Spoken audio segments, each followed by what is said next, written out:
Noma Dimitri at the Tuscan garden. We're going to look at some of the elements together of what makes a great Italian garden, especially Tuscan style. One of them is repetition. As you see behind me, we have trees that are spaced equally, and they go and they disappear back down to the point of view that we have there. They're repeating, but unlike in a French garden or some formal English gardens, they're not pruned very specifically, very symmetrically. So they make some kind of wild canopy over me, which is treasured. So you have the combination of the regularity of the distance between the trunks. You have the hedge, which is actually perfectly straight and very well trimmed. But then you have the chaotic part of the canopy. And as I said before, these trees are not trimmed as regularly as all that. So you have order and chaos above.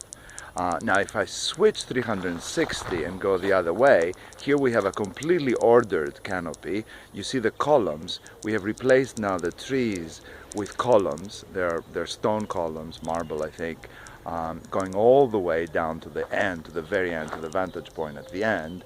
And on top of them you have a canopy of wisteria to keep things cool in the hot Tuscan summer.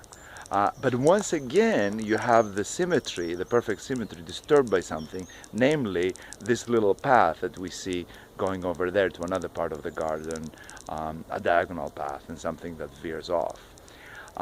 All these axes are very important in the creation of these formal gardens, as you can see, and they lead the visitor to the garden to various places that are organized like rooms. And in these rooms the visitor is supposed to find wonderful arrangements created by artists, gardeners and sculptors, including very specially worlds of sculptures representing usually Greek or Roman themes from antiquity, often very tantalizing and often in various states of nudity. So we're gonna go in the next video, I think, because this is already getting long.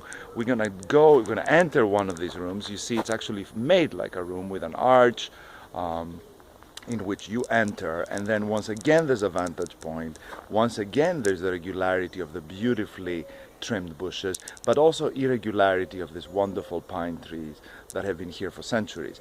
And down there, the centerpiece, the titillating centerpiece, the statuary. But we're going to see that in a different video.